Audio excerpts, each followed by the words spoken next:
ಮೈಸೂರು ದಸರಾ ಜಂಬೂ ಸವಾರಿಗೆ ಕ್ಷಣಗಣನೆ ಪ್ರಾರಂಭವಾಗಿದೆ. ಮೈಸೂರು ಅರಮನೆಯಲ್ಲಿ ಸಕಲ ಸಿದ್ಧತೆಯನ್ನ ಮಾಡಿಕೊಳ್ಳಲಾಗಿದೆ. ಚಿನ್ನದ ಅಂಬಾರಿಯನ್ನ ಹೊರೋದಕ್ಕೆ ಅಭಿಮನ್ಯು ಸಜ್ಜಾಗಿದ್ದಾನೆ. ಚಾಮುಂಡಿ ತಾಯಿಯನ್ನ ಹೊತ್ತು ಸಾಗಲಿದ್ದಾನೆ ಅಭಿಮನ್ಯು. ಸತತ 6ನೇ ಬಾರಿಗೆ ಅಂಬಾರಿಯನ್ನ ಹೊರಲಿದ್ದಾನೆ ಅಭಿಮನ್ಯು. ಜಂಬೂ ಮೆರವಣಿಗೆಯಲ್ಲಿ ಭಾಗಿಯಾಗಲಿರುವ 14 ಆನೆಗಳು. ಸಕಲ ತಯಾರಿಯೊಂದಿಗೆ ಈ ಬಾರಿಯ ಜಂಬೂ ಸವಾರಿ ಬಹಳ ವಿಜೃಂಭಣೆಯಿಂದ ಸಾಗಲಿದೆ. ಬಹುದಿನಗಳ ತಾಲೀಮು ಸಿದ್ಧತೆ ಎಲ್ಲವೂ ಕೂಡ ಇವತ್ತು ಈ ಸಂಭ್ರಮ ಮತ್ತಷ್ಟು ದುಪ್ಪಟ್ಟು ಆಗೋದಕ್ಕೆ ಕಾರಣವೇ ಈ ಜಂಬೂ ಸವಾರಿ. ದಸರಾ ಹಬ್ಬ ಅಂತ ಬಂದಾಗ ಮೊದಲಿಗೆ ನಮಗೆ ನೆನಪಾಗೋದೇ ಜಂಬೂ ಸವಾರಿ. ಮೈಸೂರು ದಸರಾ ಎಷ್ಟೊಂದು ಸುಂದರ ಅನ್ನುವಂತೆ ನಾಡಹಬ್ಬ ದಸರಾ ಸಂಭ್ರಮ ಕಳೆಗಟ್ಟಿರೋದು. ವಿಜಯದಶಮಿಯಾದ ಇವತ್ತು 416ನೇ ಐತಿಹಾಸಿಕ ಜಂಬೂ ಸವಾರಿಗೆ ಕ್ಷಣಗಣನೆ ಪ್ರಾರಂಭ ಆಗಿದೆ. 6ನೇ ಬಾರಿ ಕ್ಯಾಪ್ಟನ್ ಅಭಿಮನ್ಯು ಅಂಬಾರಿಯನ್ನು ಹೊರೋದಕ್ಕೆ ಸರ್ವಸನ್ನದ್ಧ ಆಗಿರೋದು. ಇನ್ನೊಂದು ಕಡೆಯಲ್ಲಿ ಸ್ತಬ್ಧ ಚಿತ್ರಗಳು, ರಾಜ್ಯದ ಎಲ್ಲ ಜಿಲ್ಲೆಗಳ ಹೆಗ್ಗಳಿಕೆ, ಹೆಮ್ಮೆ, ಆ ಜಿಲ್ಲೆಯ ಗುರುತಿಸುವಂತಹ ಒಂದೊಂದು ವಿಶೇಷತೆ ಈ ಸ್ತಬ್ಧ ಚಿತ್ರದಲ್ಲಿ ಇರಲಿದೆ. ಈ ಬಾರಿಯೂ ಕೂಡ ಸ್ತಬ್ಧ ಚಿತ್ರಗಳು ಗಮನ ಸೆಳೆಯಲಿದೆ. ಒಂದೊಂದು ಥೀಮ್ನೊಂದಿಗೆ ಒಂದೊಂದು ಸಂದೇಶವನ್ನು ಇಟ್ಕೊಂಡು ಈ ಸ್ತಬ್ಧ ಚಿತ್ರಗಳ ಅನಾವರಣ ಮಾಡಲಾಗತ್ತೆ. ಪ್ರತಿ ವರ್ಷವೂ ಕೂಡ ಈ ಕಾರ್ಯಕ್ರಮ ಇರುತ್ತೆ. ಅದೇ ರೀತಿಯಾಗಿ ಈ ಕಾರ್ಯಕ್ರಮಕ್ಕೆ ಸಕಲ ತಯಾರಿ ಆಗಿರೋದನ್ನು ನೀವು ಗಮನಿಸ್ತಾ ಇದ್ದೀರಾ. ನಾಡಹಬ್ಬ ದಸರಾಗೆ ಕ್ಷಣಗಣನೆ. ಬೆಳಗ್ಗೆ 8 ಗಂಟೆಗೆ ಚಾಮುಂಡಿ ಬೆಟ್ಟದಿಂದ ಉತ್ಸವ ಮೂರ್ತಿ ಮೆರವಣಿಗೆ ಪ್ರಾರಂಭ ಆಗಿದೆ. 10:15ಕ್ಕೆ ಅರಮನೆಯಲ್ಲಿ ಉತ್ತರ ಪೂಜೆ ಇದೆ. 10:45ರಿಂದ 11 ಗಂಟೆಗೆ ಜಟ್ಟಿ ಕಾಳಿಗ ಪ್ರಾರಂಭ ಆಗತ್ತೆ. ಸಾಂಸ್ಕೃತಿಕ, ಧಾರ್ಮಿಕ, ಐತಿಹಾಸಿಕ, ಪೌರಾಣಿಕ ಹಿನ್ನೆಲೆ ಉಳ್ಳಂಥ ನಮ್ಮ ಹೆಮ್ಮೆ ಮೈಸೂರು ದಸರಾ. ಇವತ್ತು ಗಾಂಧಿ ಜಯಂತಿಯೂ ಕೂಡ ಹೌದು. ಹಾಗಾಗಿ ವಿಶೇಷವಾದಂಥ ಸ್ತಬ್ಧ ಚಿತ್ರಗಳ ಅನಾವರಣ ಕೂಡ ನಡೆಯಲಿದೆ. ಇವತ್ತು ನಮಗೆ TV5ನ ಉದ್ಯೋಗಿಗಳಿಗೆ ಮೂರು ಸಂಭ್ರಮ. ಒಂದು ವಿಜಯದಶಮಿ, ಇನ್ನೊಂದು ಗಾಂಧಿ ಜಯಂತಿ, ಮತ್ತೊಂದು ಕಡೆಯಲ್ಲಿ ನಮ್ಮ TV5ನ ಆ್ಯನಿವರ್ಸರಿ. 8 ವರ್ಷ ತುಂಬಿದಂಥ ಸಂಭ್ರಮ. TV5 8ರ ನಂಟು. ಇನ್ನೊಂದು ಕಡೆಯಲ್ಲಿ ನಾಡಹಬ್ಬ ದಸರಾ. ಚಾಮುಂಡಿ ದೇವಿಯನ್ನು ಹೊತ್ತು ಸಾಗಲಿದ್ದಾನೆ ಅಭಿಮನ್ಯು. ಅದನ್ನು ಕಣ್ತುಂಬಿಕೊಳ್ಳೋದಕ್ಕೆ ಪ್ರತಿಯೊಬ್ಬರೂ ಕೂಡ ಕಾತರದಿಂದ ಕಾಯ್ತಾ ಇದ್ದಾರೆ. ಅರಮನೆ ಆವರಣದಲ್ಲಿ ಸಕಲ ತಯಾರಿಗಳು, ಸಕಲ ಸಿದ್ಧತೆಗಳು ನೆರವೇರಿದೆ. 48,000 ಆಸನಗಳ ಪ್ಲ್ಯಾನನ್ನು ಮಾಡಿಕೊಳ್ಳಲಾಗಿದೆ. 48,000 ಮಂದಿಗೆ ಇಲ್ಲಿ ಅವಕಾಶ ಇರುತ್ತೆ ಪ್ರತಿಯೊಂದು ಕಾರ್ಯಕ್ರಮಗಳನ್ನು ಕಣ್ತುಂಬಿಕೊಳ್ಳೋದಕ್ಕೆ. ನೋಡಿ, 11:20ರಿಂದ 11:45ರವರೆಗೆ ಅರಮನೆಯ ಭುವನೇಶ್ವರಿ ದೇಗುಲಕ್ಕೆ ವಿಜಯಯಾತ್ರೆ ಇದೆ. ಮಧ್ಯಾಹ್ನ 1 ಗಂಟೆ 1 ನಿಮಿಷ 1 ಸೆಕೆಂಡ್ ನಡುವೆ ಶುಭ ಧನುರ್ ಲಗ್ನದಲ್ಲಿ ನಂದಿ ಧ್ವಜ ಪೂಜೆ ನೆರವೇರಲಿದೆ. ಸಂಜೆ 4:42 ಗಂಟೆಯಿಂದ 5:16ರ ನಡುವೆ ಕುಂಭ ಲಗ್ನದಲ್ಲಿ ಜಂಬೂ ಸವಾರಿ. ನಾಡದೇವತೆಗೆ ಸಿಎಂ ಸಿದ್ದರಾಮಯ್ಯ, DK ಶಿವಕುಮಾರ್ ಅವರಿಂದ ಪುಷ್ಪಾರ್ಚನೆ. ಜಂಬೂ ಸವಾರಿ ಹಿನ್ನೆಲೆಯಲ್ಲಿ ಅರಮನೆ ಅಂಗಳದಲ್ಲಿ 40,000 ಆಸನದ ವ್ಯವಸ್ಥೆ.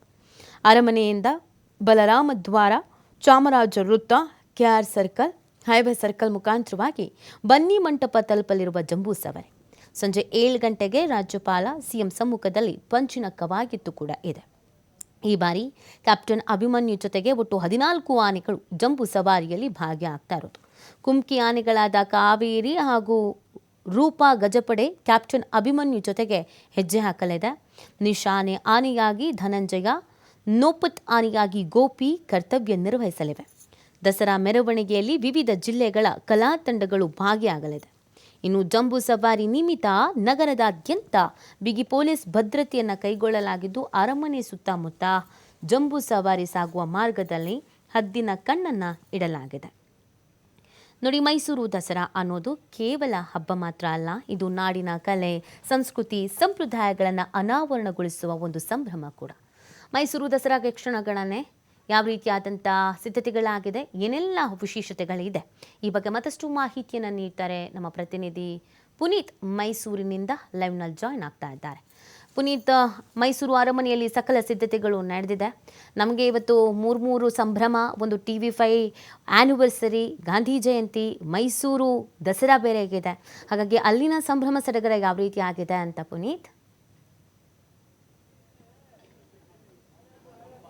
ಹೌದು ನೀತಿ, ನಮಗೆ 8ನೇ ವರ್ಷದ ಸಂಭ್ರಮ ನಮ್ಮ TV5ಗೆ.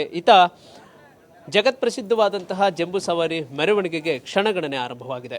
ಮಧ್ಯಾಹ್ನ 1 ಗಂಟೆಯ ವೇಳೆಗೆ ಅರಮನೆಯ ಕೋಟೆ ಆಂಜನೇಯ ಸ್ವಾಮಿ ದೇವಸ್ಥಾನದ ಬಳಿ ನಂದಿ ಧ್ವಜಕ್ಕೆ ಮುಖ್ಯಮಂತ್ರಿಗಳು ಪೂಜೆಯನ್ನು ಸಲ್ಲಿಸ್ತಾರೆ. ಪೂಜೆಯನ್ನು ಸಲ್ಲಿಸಿದ ನಂತರ ಆ ಒಂದು ಗತವೈಭವ ಮರುಕಳಿಸಲಿದೆ.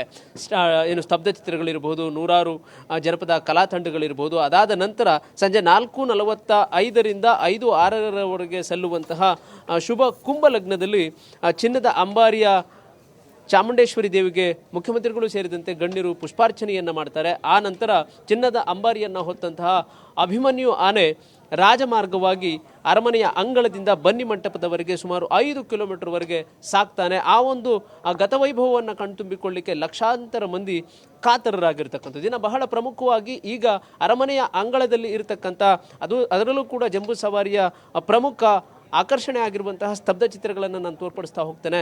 ಈಗ ಮೈಸೂರಿನ ಅರಮನೆಯ ಆವರಣಕ್ಕೆ ಈಗಾಗಲೇ 58ಕ್ಕೂ ಹೆಚ್ಚು ಸ್ತಬ್ಧ ಚಿತ್ರಗಳು ಬಂದು ತಯಾರಾಗಿರ್ತಕ್ಕಂಥದ್ದು. ಮಧ್ಯಾಹ್ನ ಜಂಬೂ ಸವಾರಿ ಮೆರವಣಿಗೆಗೆ ಚಾಲನೆಯನ್ನು ಕೊಡ್ತಕ್ಕಂಥದ್ದಕ್ಕಾಗಿಯೇ ಕಾದು ನಿಂತಿರತಕ್ಕಂಥದ್ದು. ಎಲ್ಲ ಸ್ತಬ್ಧ ಚಿತ್ರಗಳು ಕೂಡ ಬರುವಂತಹ ಲಕ್ಷಾಂತರ ಪ್ರವಾಸಿಗರ ಕಣ್ತುಂಬ್ತವೆ. ಬಹಳ ವಿಶೇಷ ಅಂತ ಹೇಳಿದರೆ, ಒಂದು ಕಡೆ TV5ನ ಆ್ಯನಿವರ್ಸರಿ, ಮತ್ತೊಂದು ಕಡೆ ಜಂಬೂ ಸವಾರಿ ಮೆರವಣಿಗೆ, ಮತ್ತೊಂದು ಕಡೆ ಮಹಾತ್ಮ ಗಾಂಧೀಜಿಯವರ ಒಂದು ಜಯಂತಿ ಇರತಕ್ಕಂಥದ್ದು. ಈ ಒಂದು ಹಿನ್ನೆಲೆಯಲ್ಲಿ ಮಹಾತ್ಮ ಗಾಂಧೀಜಿಯವರ ಒಂದು ಜಯಂತಿಯೂ ಕೂಡ ವಿಜಯದಶಮಿ ಎಂದೇ ಬಿದ್ದಿರತಕ್ಕಂಥ ಒಂದು ಹಿನ್ನೆಲೆಯಲ್ಲಿ ಮಹಾತ್ಮ ಗಾಂಧೀಜಿಯವರ ಒಂದು ವಿಚಾರಧಾರೆಗಳು, ಅವರ ಜೀವನ, ಅವರ ತತ್ವ ಸಂದೇಶಗಳನ್ನು ಸಾರುವಂತಹ ಒಂದು ಪ್ರಯತ್ನವನ್ನು ಈ ಬಾರಿಯ ದಸರಾದಲ್ಲಿ ಹೆಚ್ಚಿನದಾಗಿ ಮಾಡಲಾಗಿರ್ತಕ್ಕಂಥದ್ದು. ಅವರು ನಡೆದು ಬಂದಂತಹ ಹೋರಾಟದ ಹಾದಿಗಳಿರಬಹುದು, ಜೊತೆಗೆ ಅವರು ಅಹಿಂಸಾ ತತ್ವವನ್ನು ಬೋಧನೆ ಮಾಡಿದಂಥದ್ದಿರಬಹುದು, ಸ್ವತಂತ್ರಕ್ಕಾಗಿ ಅವರು ಹೋರಾಡಿದಂತಹ ಒಂದು ರೀತಿಗಳಿರ್ಬೋದು, ಇದೆಲ್ಲವನ್ನು ಕೂಡ ಚಿತ್ರಿಸುವಂತಹ ಒಂದು ಕೆಲಸವನ್ನು ಸ್ತಬ್ಧ ಚಿತ್ರಗಳಲ್ಲಿ ತೋರ್ಪಡಿಸುವಂತಹ ಒಂದು ಕೆಲಸವನ್ನು ಮಾಡಲಾಗಿದೆ. ಪ್ರಮುಖವಾಗಿ ಕರ್ನಾಟಕದ 31 ಜಿಲ್ಲೆಗಳಿಂದಲೂ ಕೂಡ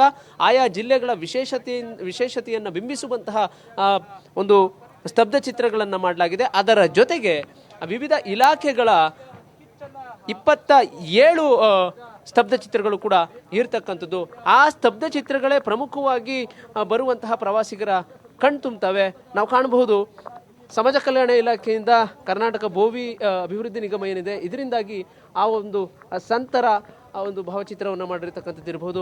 ಜೊತೆಗೆ ಮುಖ್ಯವಾಗಿ ನಾವು ಗಮನಿಸ್ತಕ್ಕಂಥದ್ದು ಭಾರತೀಯ ರೈಲ್ವೆ, ಇಂಡಿಯನ್ ರೈಲ್ವೇಸ್ ಏನಿದೆ, ಅದರ ಒಂದು ಸ್ತಬ್ಧ ಚಿತ್ರವನ್ನು ಮಾಡಿರ್ತಕ್ಕಂಥದ್ದನ್ನು ಕೂಡ ನಾವು ಗಮನಿಸ್ಬೋದು. ಬೆಮ್ಮೆಲ್ ಅವರು ಯುದ್ಧ ವಿಮಾನಗಳನ್ನು ನೀಡ್ತಕ್ಕಂಥದ್ದು, ಅಂದರೆ ರಾಷ್ಟ್ರದ ಹಿರಿಮೆಯನ್ನು ಹೆಚ್ಚಿಸುವಂತಹ ಒಂದಷ್ಟು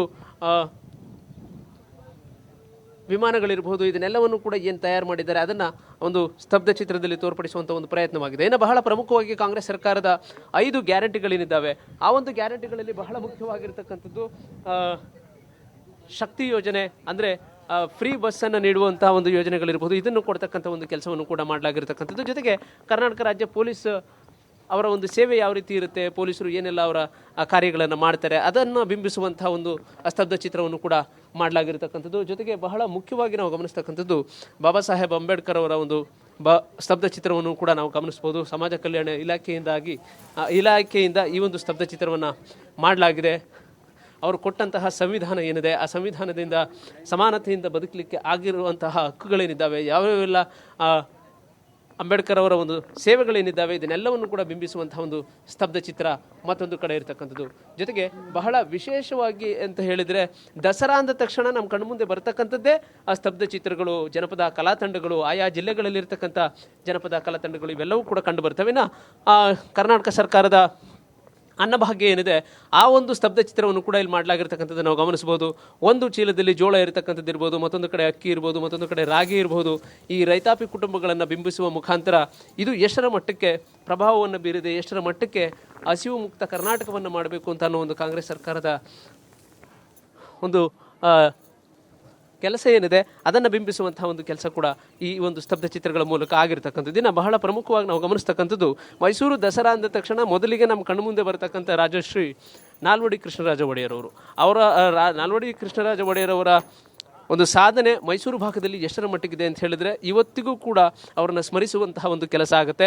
ಹೀಗಾಗಿ ಅವರ ಒಂದು ಸ್ತಬ್ಧ ಚಿತ್ರವೂ ಕೂಡ ಇರತಕ್ಕಂಥದ್ದನ್ನು ನಾವು ಗಮನಿಸಬಹುದು. ಜೊತೆಗೆ ಹಾವೇರಿ ಜಿಲ್ಲೆಯಿಂದ ಸ್ತಬ್ಧ ಚಿತ್ರ ಇರಬಹುದು, ಜೊತೆಗೆ ಬೆಂಗಳೂರಿನಿಂದ ಸ್ತಬ್ಧ ಚಿತ್ರ ಇರಬಹುದು, ಜೊತೆಗೆ ಮಂಡ್ಯ, ಚಾಮರಾಜನಗರ ಈ ಭಾಗಗಳಿಂದಲೂ ಕೊಡಲಾಗಿದೆ. ಇನ್ನು ಪ್ರಮುಖವಾಗಿರ್ತಕ್ಕಂಥದ್ದು ಕೊಡಗು ಜಿಲ್ಲೆ, ಮಂಜಿನ ನಗರಿ ಅಂತಲೇ ಕರೆಯಲಾಗುತ್ತೆ. ಈ ಒಂದು ಕೊಡಗು ಜಿಲ್ಲೆ ಏನಿದೆ, ಈ ಒಂದು ಕೊಡಗು ಜಿಲ್ಲೆಯಿಂದಲೂ ಕೂಡ ಅಲ್ಲಿ ಅಬಿಫಾಲ್ಸ್ ಇರಬಹುದು, ಜೊತೆಗೆ ಚಿಕ್ಲಿ ಹೊಳೆ ಇರಬಹುದು, ಈ ಥರದ ಒಂದು ಪ್ರಕೃತಿಯನ್ನು ತೋರ್ಪಡಿಸುವಂತಹ ರೀತಿಯಲ್ಲಿ ಒಂದು ಮಾದರಿಯನ್ನು ಮಾಡಲಾಗಿರ್ತಕ್ಕಂಥದ್ದು. ಆ ಒಂದು ಸ್ತಬ್ಧ ಚಿತ್ರವನ್ನು ಕೂಡ ನಾವು ಗಮನಿಸಬಹುದು. ಇನ್ನು ಉಡುಪಿ ಜಿಲ್ಲಾ ಪಂಚಾಯತಿಂದ ಏನು ಮೆಡಿಕಲ್ ಫೆಸಿಲಿಟಿಗಳನ್ನು ಅಂದರೆ ಇಂಡಿಯನ್ ವುಮೆನ್ ಎಂಪವರ್ಮೆಂಟ್ ಏನಿದೆ, ಆ ಒಂದು ಅವರ ಒಂದು ಸೇವಾ ಕಾರ್ಯಗಳು ಯಾವ ರೀತಿ ಇರ್ತವೆ ಇದನ್ನೆಲ್ಲವನ್ನು ಕೂಡ ಬಿಂಬಿಸುವಂತಹ ಒಂದು ಸ್ತಬ್ಧ ಚಿತ್ರ ಕೂಡ ಇರತಕ್ಕಂಥದ್ದು. ಇನ್ನು ಬಹಳ ವಿಶೇಷವಾಗಿ ನಾವು ಗಮನಿಸಬಹುದು, ತುಮಕೂರು ಜಿಲ್ಲೆಯ ಒಂದು ಸ್ತಬ್ಧ ಚಿತ್ರ ಇಲ್ಲಿ ನಮ್ಗೆ ಕಂಡು ಬರುತ್ತೆ.